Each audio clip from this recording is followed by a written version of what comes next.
नमस्कार दोस्तों, आप सभी का स्वागत है हमारे YouTube channel Indian Ayurvedic doctor पर। दोस्तों, मैं तरुण स्वर्णकार आपके लिए चरक उत्तरार्थ के लेक्चर्स की सीरीज लेके आया हूँ, जिसमें हमारा टॉपिक चल रहा था चरक चिकित्सा स्थान अध्याय 28 वात व्याधि।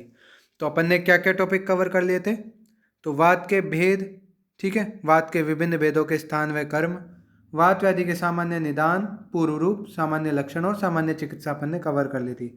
इसके अलावा चिकित्सा सिद्धांत अपन ने कवर कर लिया था। फिर कुछ इंपॉर्टेंट रोग थे जिसमें क्या अपन बात कर रहे थे कि वात शरीर में कहाँ जाके और क्या लक्षण उत्पन्न करती है, कौन कौन से रोग उत्पन्न करती है। तो उसमें कुछ इंपॉर्टेंट रोग भी थे जिनके मैंने यहाँ पे हेडिंग दे रखी है। संधिगत वात, ओस्टियोआर्थराइटिस, अर्दित, फेशियल पैरालिसिस, ठीक है। इसके अलावा और क्या था? मन्या स्तंभ या अंतरायाम, जिसमें ये पेशेंट है तो उसका शरीर अंदर की ओर ऐसे झुक जाता है, ठीक है, मन्या स्तंभ में, ठीक है। ये आपको बताया था मैंने। बहिरायाम, जिसमें धनुष की तरह जो है उसका शरीर टेढ़ा हो जाता है, ठीक है। उरह प्रदेश बाहर निकल आता है और पृष्ठभाग अंदर चला जाता है, इस तरह से जो है उसका शरीर मुड़ता है, वो बहिरायाम। आक्षेपक, कन्वर्जेंस और दंडक रोग। दंडक रोग चिकित्सा अनुपक्रम में था, मतलब असाध्य था। पक्षाघात, हेमीप्लेजिया, गृद्रसी, सियाटिका, खल्ली, खल्ली मतलब twisting pain in upper and lower limb, भी अपन ने बात कर ली थी। इसके अलावा खल्ली क्रैम्प्स वगैरह जो आते हैं, जैसे खिलाड़ी एथलीट्स को आते हैं, वो भी अपन खल्ली में काउंट करते हैं, ठीक है। हनुस्तंभ, लॉक्ड जो, जिसको अपन कोरिलेट किससे कर सकते हैं जो अपना टिटनेस है उससे, ठीक है। इन सब के बारे में अपन ने डिटेल से बात कर ली थी। 3 वीडियो हो चुके थे, अब आखिरी वीडियो जिसमें अपन आवरण प्रकरण के बारे में बात करेंगे। आवरण प्रकरण जो है वो कई मायनों में इंपॉर्टेंट है। सेकेंड ईयर के हिसाब से भी इंपॉर्टेंट है, थर्ड ईयर के हिसाब से तो है ही इंपॉर्टेंट यूजी में, ठीक है। प्री पीजी में भी इससे क्वेश्चन आ जाते हैं। और सबसे मेन तो यह है, प्रैक्टिकल लाइफ में आवरण की बहुत ज़्यादा इंपॉर्टेंस है। क्यों?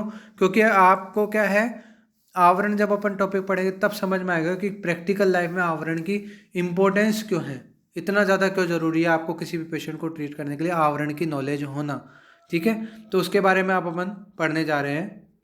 बुक में थोड़ा फैले हुए रूप में है और नोट्स में मैंने कंपाइल करके लिख रखा है, इसलिए आपको थोड़ा ईजी भी रहेगा नोट्स में समझना, ठीक है। तो आवरण प्रकरण, इसमें अपन देखें, शुरुआत करें बात की तो डिजीज 2 तरह की होती हैं दोषों के अकॉर्डिंग, एक सामान्यज और एक नानात्मज। सामान्यज मतलब जहाँ कॉम्बिनेशन ऑफ दोषास आर इन्वॉल्व, कि भाई वात पित्तज है, वात कफज है, का श्वास कास, तो ये सामान्य टाइप के रोग हो गए। नानात्मज जिसमें केवल सिंगल दोष की इन्वॉल्वमेंट होती है, जैसे कि अपन ने वात के नानात्मज कितने पढ़े थे? 80, पित्त के 40, कफ के 20, तो वो थे नानात्मज रोग, जिसमें एक सिंगल दोष इन्वॉल्व था। मतलब केवल वात भी हो तो भी वो रोग हो सकते हैं, अदर दोष की इन्वॉल्वमेंट हो सकती है मे बी, बट केवल वात से भी वो रोग पॉसिबल है। इस तरह के रोग जो हैं वो नानात्मज रोग कहलाते हैं, ठीक है। फिर आगे बात करते हैं। त्रिदोष में वात दोष सबसे प्रभावशाली दोष है। ये अपन शुरुआत में ही वात की इंपॉर्टेंस अपन ने देखी थी कि वात ही क्या है, अपने संसार है, वात ही आयु है, वात ही बल है, ठीक है, वात ही शरीर ही यानी आत्मा को धारण करने वाला है। तो ये सारी चीज़ें अपन ने देखी थी। तो मतलब सब कुछ सर्व यंत्र तंत्र धर वात है, ठीक है। अपन वात के गुणों में जब पढ़े थे लोक वायु और शरीरगत वायु के, तो वहाँ पे भी अपन ने देखा था यंत्र तंत्र धर होती है। तो इसलिए बता रहा है यहाँ पे कि त्रिदोष में वात दोष जो है वो सबसे प्रभावशाली दोष है। वात जब प्रकोपित होती है तो 2 प्रकार से रोगों को उत्पन्न करती है। मतलब इसका प्रकोप 2 प्रकार से हो सकता है। एक, वायोर धातु क्षयात कोपो मार्गस्य आवरणेन च वा, यानी धातुशय द्वारा और आवरण के द्वारा जो है वात का प्रकोप होता है, ठीक है। तो इस तरह से अपन वात का प्रकोप मान सकते हैं। अब इसकी संप्राप्ति, पैथोजेनेसिस देख लेते हैं कि भाई धातुशय से वात प्रकोप क्या हुआ और आवरण जन्य वात प्रकोप कैसे हो। तो शरीर में किसी भी धातु का अगर क्षय होता है तो उससे क्या होती है? वायु प्रकोपित होती है। फिर वायु का जिस स्रोतस में प्रवेश होता है उस स्रोतस से संबंधित जो है धातु क्षय होता है। मतलब कुल मिला के बात यह है, मान लो कि आपके रस धातु का क्षय हो रहा है, तो रस धातु के जो स्थान है वहाँ पर जो वात है जाके और अपनी दृष्टि करेगी, प्रकोप करेगी, और वहाँ जो लक्षण है वात प्रकोप के दिखाई देंगे, ठीक है। वहाँ जो है रोग उत्पन्न करेंगे उस स्रोतस के, ठीक है। अब आते हैं आवरण जन्य में। आवरण जन्य में वही वात का प्रकोप हुआ, प्रकोपित वात का जिस मार्ग में प्रवेश, वहाँ स्थित पित्त व कफ व अन्य धातुओं के सूक्ष्म होने के कारण उनको उभार देगी। जैसे मान लो कि वो वायु थी, वो आमाशय रीजन में चलेगी। अब आमाशय स्थान किसका है? कफ का। तो वहाँ जाकर उसने कफ को अपने स्थान से उभार दिया। अब क्या है, अपन को जब एक्सटर्नली सिम्टम वगैरह देखेंगे तो अपन को लगेगा कि कफ प्रकोपित है इसका, लेकिन असल में प्रकोप किसका था? वात का था। कफ को तो उसने अपने स्थान से हटा दिया था। इसलिए जो है यहाँ पे सोच समझ के जो है ट्रीटमेंट करना पड़ता है, सोच समझ के देख के स्थिति फिर अपन को जो है ट्रीटमेंट देना पड़ता है। ठीक है। फिर यह उभड़े हुए दोष वायु को आवृत कर आवरण जन्य व्याधि उत्पन्न करते हैं। यहाँ तक आपको पूरा समझ में आ गया होगा। अब आवरण की परिभाषा बोले तो दोषों के क्षय वृद्धि के अतिरिक्त आवरण द्वारा भी रोग उत्पन्न होते हैं। आवरण की निरुक्ति क्या है? आवरण अर्थात अवरोध या गति निरोध। आवरण के दो अंग होते हैं, आवरक और आवृत। आवरक मतलब जो कवर कर रहा है, और आवृत मतलब जो कवर हो रहा है। ठीक है। तो ढकने वाले को आवरक बोलते हैं और जिसे ढका जा रहा है उसको आवृत बोलते हैं। जैसे कि अभी मैंने जो एग्जाम्पल बताया था आमाशय वाला, तो उसमें क्या था? कफ आवृत वात थी, मतलब कफ आवरक का काम कर रहा था और वात आवृत का काम कर रही थी। ठीक है। आवरण जन्य व्याधि में आवरक के लक्षण अधिक दिखाई देते हैं, ये सबसे मेजर चीज है। जैसे कि एग्जाम्पल के लिए एक रोग बताऊं मैं, उरु स्तंभ, जिसके बारे में अपन पढ़ चुके हैं। ठीक है। तो उरु स्तंभ में क्या था? है तो वो क्या है? वात नानात्मज रोग। ठीक है।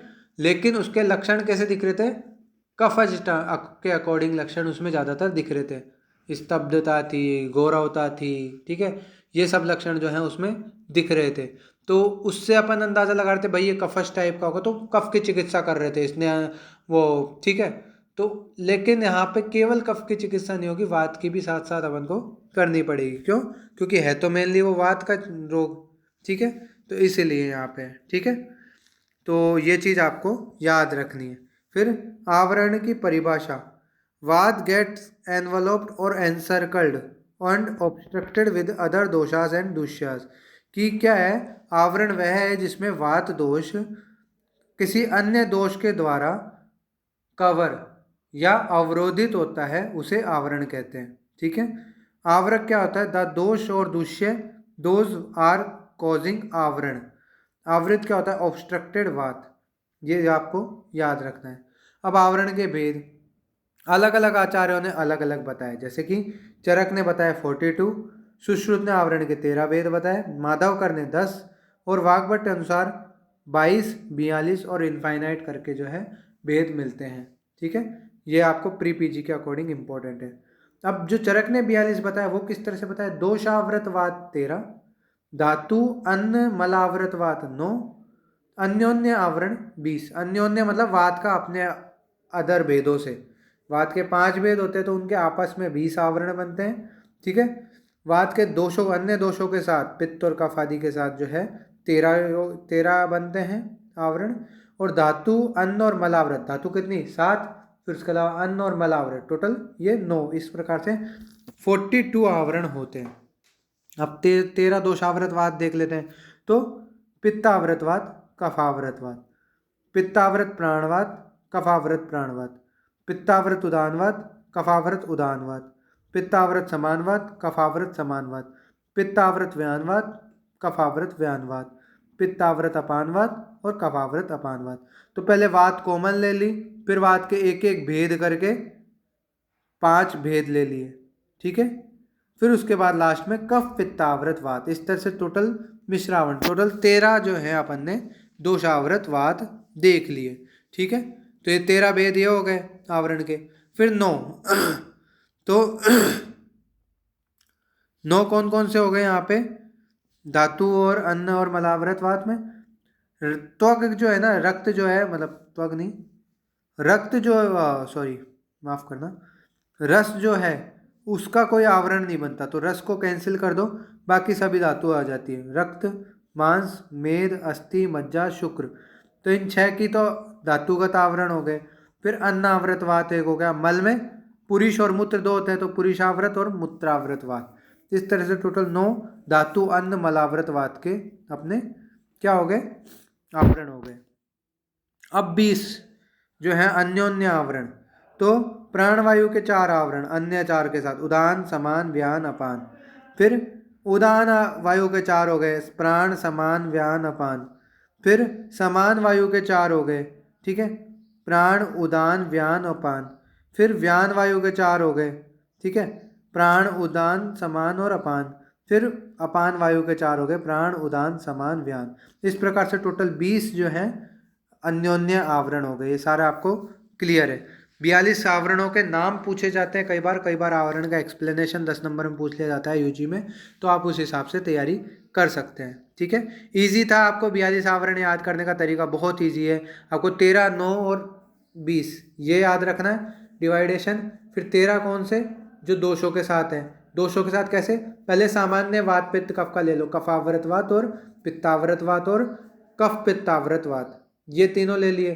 फिर उसके बाद दो दो अकॉर्डिंग टू किसके, वात के भेदों के, कि कफाव्रत प्राणवात, पित्ताव्रत प्राणवात, फिर कफाव्रत उदानवात, पित्ताव्रत उदानवात, फिर कफाव्रत अपानवात, पित्ताव्रत अपानवात। इस तरह से करके 10 वो हो गए, तो टोटल 13 इस प्रकार से अपने हो गए। मैंने बता दिया रस का जो है आवरण नहीं होता है, रक्त से शुरू होता है, तो रक्त आदि 6 धातुएं, उसके अलावा अन्नाव्रत और मल 2 प्रकार के, पुरुष और मूत्र, तो पुरुषाव्रत और मूत्राव्रत। फिर अन्योन्य आवरण मैंने आपको बता दिया। इस प्रकार से 42 आवरणों के नाम आपको याद हो चुके हैं, ठीक है। फिर उसके बाद आता है आवरण और उसके लक्षण।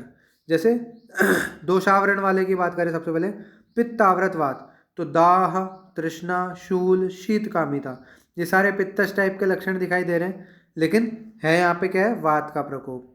तो दोनों तरह की चिकित्साएं यहाँ पे चलेंगी। कफाव्रतवात, शैत्य, गौरव, शूल, उष्ण कामिता, ये कफाव्रतवात के हो गए।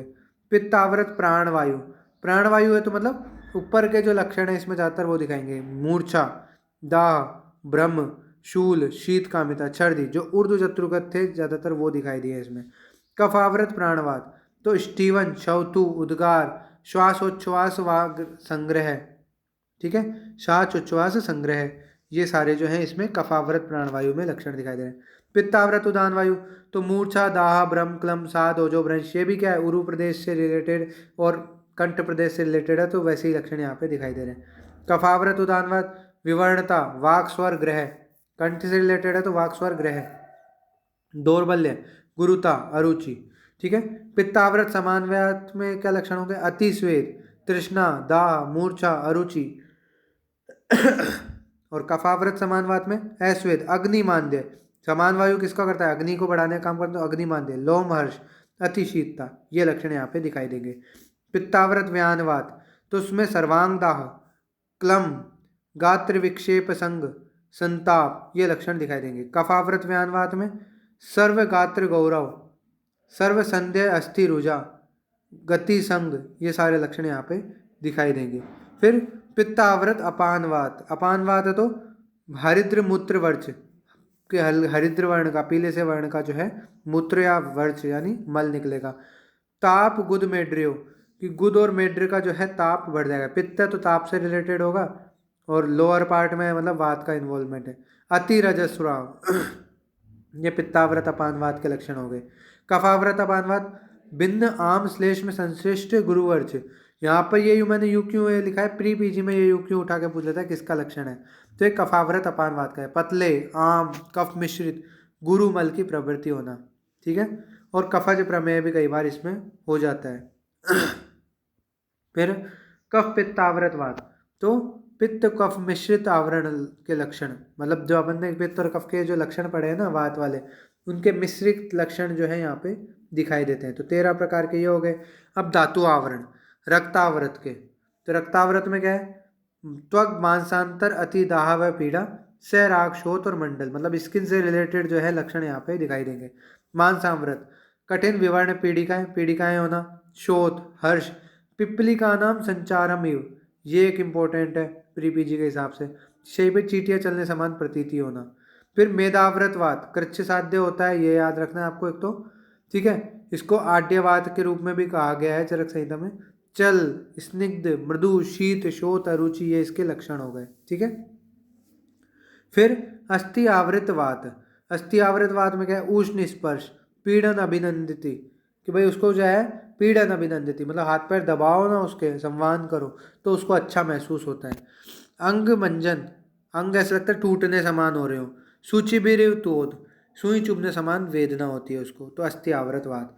मज्जा आवृतवात के लक्षण, तो विनाम, विनाम मतलब उसके जो शरीर टेढ़ा मेढ़ा करता है वो। जृंभा, जमाई लेता है। शूल, पाणिपाद्यांग पाणिभ्याम पीड्यमाने सुख लभते, कि हाथ पैर जो है उनको दबाने पर जो है उसको सुख की अनुभूति होती है, उसको अच्छा फील होता है पेशेंट को। शुक्र आवृतवात, शुक्र अवेग और अतिवेग या निष्फल शुक्र, ये आपको लक्षण इसमें दिखाई देते हैं। फिर अन्न और मलावरण की बात करें तो अन्न आवृतवात में भुक्ते उदर शूल एंड जीर्णे शाम्यति, कि उदरशूल जब है भूखे पेट होगा तो उदरशूल बढ़ेगा, और जीर्ण होने पर, सॉरी, खाना खाते ही तो उदर में शूल होगा और जीर्ण हो जाने पर जो है वो शूल शांत हो जाएगा। ठीक है। मलावृतवाद, मलावृत होने से अवरोध, स्वे स्थाने परिकृतंती, कि कटिंग लाइक पेन होगा, मतलब परिवर्तन हो जो, जैसे रोग अपन ने पढ़ा था ना जिसमें एनस में कट लग रहा हो, कोई कैंची से काट रहा हो, इस तरह की वेदना होना वो। ठीक है। हार्ड स्टूल पास करेगा, श्रोणी वंक्षण पृष्ठ में उसके वेदना होगी। ठीक है। ये लक्षण जो है किसमें, मलावृतवात में मिलेंगे। फिर मूत्रावृतवात, तो मूत्राघात, मूत्राशय में आदमान, ये सब मूत्रावृतवात में लक्षण दिखाई देते हैं। फिर आता है लास्ट अन्योन्य आवरण, तो अन्योन्य आवरण चरक ने 20 में से जो है केवल 12 का जो है डिस्क्रिप्शन यहाँ पे बता रखा है, बाकी को बोला है कि उनके अकॉर्डिंग ही आपको जानने चाहिए। तो प्राणावृत व्यान वायु, इसके क्या लक्षण है, सर्व इंद्रियाणाम शून्यत्व स्मृति बल क्षय, कि सभी इंद्रियों में शून्यत्व हो जाता है, क्योंकि प्राण क्या है, प्राणवायु मूर्धा यानी ऊर्ध्व जत्रुगत इसका स्थान है इसलिए, और व्यान वायु सर्व शरीर गत है, तो सर्व इंद्रियाणाम शून्यत्व स्मृति बल क्षय, इसमें ऊर्ध्व जत्रुगत चिकित्सा करनी चाहिए। फिर व्यानावृत प्राणवायु, अतिस्वेद, लोम हर्ष, ठीक है, त्वग विकार, तो ये सब दिखाई देते हैं, स्नेहयुक्त विरेचन यहाँ पे कराना चाहिए। फिर प्राणावृत समानवाद, तो जड़ता, ठीक है, गदगद, मूकता, मूकता मतलब बोल नहीं पाता, गूंगापन, ये सारे इसमें लक्षण होते हैं। यापना बस्ती और चतुस्नेह प्रयोग इसकी चिकित्सा है। समान आवृत अपान वायु, तो ग्रहणी दोष, हृदय रोग, पार्श्व पीड़ा इसके जो है लक्षण है, और अग्निदीपक घृत इसकी जो है चिकित्सा है। क्यों, क्योंकि समान वायु, तो समान वायु को जो है तीक्ष्ण करना है, बढ़ाना है, तो इसलिए यहाँ पे ये बताया है अग्निदीपक घृत। घृत वात का शमन करेगा, अग्निदीपक जो है उसमें संस्कार करके काम में लिया, अग्निदीपन करेगा। प्राण आवृत उदान वायु, शिरोग्रह, निश्वास उच्छ्वास संग्रह, मतलब यहाँ पे श्वास प्रश्वास का, ब्रीथिंग का रुक जाना। ठीक है। ऊर्ध्व जत्रुगत यहाँ पे चिकित्सा करने को बोला है। उदानावृत प्राणवायु, तो ओजो कर्म बल वर्ण नाश और मृत्यु, ये इसके लक्षण है, और शीत जल सेचन और आश्वासन इसकी चिकित्सा है। फिर उदानावृत अपान वायु की बात करें तो छर्दी श्वास काश इसके लक्षण है, बस्ती और अनुलोमन कर्म इसकी चिकित्सा है। अपानावृत उदानवात, तो अपानावृत है तो यहाँ पे मोह, अग्निमांद्य, अतिसार, लोअर पार्ट के जो लक्षण यहाँ पे दिखाई दे रहे हैं, और दीपन ग्राही और वमन चिकित्सा यहाँ पे बताई गई है। व्यानावृत अपानवात, तो मूर्छा, तंद्रा, प्रलाप, अंग साध, अग्नि ओजो बलक्षय, ये सारे इसके लक्षण हैं, और व्यायाम है, लघु भोजन इसकी चिकित्सा है। फिर अपानावृत व्यानवात, तो विण मूत्र रेतस अति प्रवृत्ति, ठीक है, तो अपान वायु की दृष्टि हो तो यहाँ पे जो लोअर पार्ट है यहाँ पे विण मूत्र रेतस जो है उसकी अति प्रवृत्ति होती है, संग्राही और स्तंभक द्रव्यों का यहाँ पे प्रयोग करना चाहिए। फिर समानावृत व्यानवात, तो मूर्छा, तंद्रा, प्रलाप, अंगसात, अग्नि ओज बल क्षय, ये सारे इसके लक्षण होते हैं। ठीक है। और व्यायाम एवं लघु भोजन इसमें भी चिकित्सा सेम बताई गई है। फिर उदानावृत व्यानवाद, तो स्तब्धता, अस्वेद, चेष्टा हानि, ये सारे इसके लक्षण है, और पथ्य और लघु भोजन इसके जो है चिकित्सा है। ठीक है। फिर रिमेनिंग 8 टाइप ऑफ अन्योन्य आवरण should be understood on the basis of लक्षण ऑफ अबोव आवरण, के ऊपर जो आवरण उन्होंने बताया उसके अकॉर्डिंग ही जो है इनके जो है समझने चाहिए आवरणों के लक्षण। ठीक है।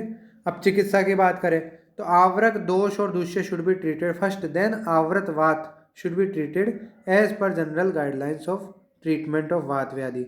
यही जो है आवरण की चिकित्सा का कॉन्सेप्ट उरु स्तंभ में लगा था। उरु स्तंभ नानात्मज वातज व्याधि है, पर वहाँ पे चिकित्सा का बताइए रुक्षण चिकित्सा। ठीक है, रुक्षण कर्म करना चाहिए। इसके अलावा स्विमिंग, पानी में जो है तैरना चाहिए। ये सारी क्या है भाई, वात का है तो भाई रुक्षण और है, और अति व्यायाम जो अपन करवा रहे हैं स्विमिंग वगैरह, तो उससे तो वात बढ़ना चाहिए था, नहीं, लेकिन पहले आवरक की चिकित्सा करी है, ठीक है, तो इसलिए वहाँ पे उरु स्तंभ में रुक्षण चिकित्सा बताई गई है, ठीक है। फिर थ्रू रूट कॉज और is vata the obstruction should be before treating avrita vata, कि भाई यहाँ पे अपन ने ये क्यों किया, आवरक की चिकित्सा क्यों की, क्योंकि पहले ऑब्स्ट्रक्शन को हटाओ फिर उसके बाद वात की चिकित्सा करो। जैसे कफावृत वात में पहले कफ की चिकित्सा करी, फिर उसके बाद जो है वात की चिकित्सा की, ठीक है। फिर आवृत वात की चिकित्सा के अलग अलग सिद्धांत हैं जिनके बारे में हम पढ़ते हैं, अलग अलग चिकित्साएं। तो वायु के स्थान और उनके कार्यों में वृद्धि या हानि का विचार कर और आवरणों को जानकर आवश्यकता अनुसार अभ्यंग, स्नेहपान व वस्ती का प्रयोग करना चाहिए। अल्टरनेट मैनर में शीत और उष्ण उपचार करना चाहिए, ठीक है। जो औषध कफ कारक न हो, स्रोतोशोधक हो, उनका प्रयोग करना चाहिए। कफ पित्त शामक और वातानुलोमक उपचार करने चाहिए, ठीक है। वायु से आवृत होने पर मधुर अनुवासन वस्तियों के साथ साथ यापना वस्तियों का प्रयोग करना चाहिए, ठीक है। यापना वस्ती क्या है, सर्वकाल गेया देया, कि सभी काल में दे सकते हैं और हानिकारक नहीं होती, इसलिए यापना वस्ती का प्रयोग बताया। रोगों के बल का विचार करते हुए मृदु विरेचन दिया जा सकता है, रसायन प्रयोग किया जा सकता है, और शुद्ध शिलाजतु को दूध के साथ या शुद्ध गुग्गुलू को दूध के साथ देना भी लाभकारी होता है। ये सारी चिकित्साएं बता रखी है। अब आवरण में कौन कौन से रसायनों का प्रयोग बता रखा है, तो शिलाजतु का, ब्रह्म रसायन का, अभय आमल के रसायन का, च्यवनप्राश, इनका प्रयोग बता रखा है। इसके अलावा गुग्गुलू का प्रयोग बता रखा है एज ए रसायन। फिर पित्तावृतवात की चिकित्सा देखे तो शीत उष्ण व्यत्यास क्रम में व्यत्यासान चिकित्सा, ठीक है, जीवनीय ग्रंथ का प्रयोग। फिर कफावृतवात वात की चिकित्सा, तो वमन विरेचन तीक्ष्ण स्वेदन और यव तिल सरसप का प्रयोग करना चाहिए। रक्तावृतवात की चिकित्सा में वात रक्त शामक जो है चिकित्सा करनी चाहिए, ठीक है। फिर आमावृतवात की चिकित्सा, आमवात की चिकित्सा, आमवात का वर्णन चरक में कहाँ आया है, चिकित्सा 28 में नाम आया सिर्फ, ठीक है। प्रमेय चिकित्सा और वात और मेदनाशक चिकित्सा करनी चाहिए। मांसावृतवात की चिकित्सा स्वेदन, अभ्यंग, मांसरस, क्षीर, घृत, तेल का सेवन यहाँ पे करना चाहिए। अस्थि मज्जावृतवात की चिकित्सा, तो महास्नेह का प्रयोग यहाँ पे बता रखा है। क्यों, क्योंकि यहाँ पर अस्थि भी वात का स्थान और वात यहाँ पे प्रकोपित हो ही रही है, ठीक है, इसलिए। शुक्रावृतवात की चिकित्सा, तो शुक्रल और बल्ले औषध आहार विहार लेने चाहिए। अन्नावृतवात की चिकित्सा में दीपन पाचन लघु आहार लेना चाहिए। पुरुषावृत में एरंड तेल पान, विरेचन मेनली करवाना जरूरी है, तो उदावृत नाशक चिकित्सा, एरंड तेल पान कराना चाहिए, स्निग्ध द्रव्यों का सेवन कराना चाहिए, ठीक है। फिर मूत्रावृतवात की चिकित्सा, तो मूत्रल डायूरेटिक औषधियों का सेवन, उत्तरवस्ती और स्वेदन कराना चाहिए। इस प्रकार से जो है आवरण अपना कंप्लीट होता है। आवरण से रिलेटेड कोई भी आपको डाउट हो तो कमेंट बॉक्स में जरूर पूछ सकते हैं, ठीक है। लास्ट चीज वात पित्त कफ का ज्ञान जो है दुर्विज्ञ, दुर्विज्ञ मतलब इजीली आपको समझ में नहीं आता है। क्यों कठिन है, कि लोके वायुर अर्क सोमानम दुर्विज्ञ यथा गति तथा शरीरे वातस्य पित्तस्य च कफस्य च। जिस प्रकार जीवलोक में वायु, सूर्य और चंद्रमा की गति का पता लगाना अत्यंत कठिन कार्य होता है, उसी प्रकार शरीर में वायु, पित्त और कफ की गतियों का जो है ज्ञान करना भी अत्यंत कठिन होता है। इस प्रकार से अपना चरक चिकित्सा स्थान अध्याय 28 कंप्लीट होता है। इसमें कोई भी डाउट हो आप कमेंट बॉक्स में जरूर पूछें, कोई भी आपका सजेशन हो कमेंट बॉक्स में जरूर दें, और चैनल को सब्सक्राइब करें, ज़्यादा से ज़्यादा शेयर करें, ठीक है। मिलते हैं अपन नेक्स्ट चैप्टर के लिए, तब तक के लिए बाय बाय।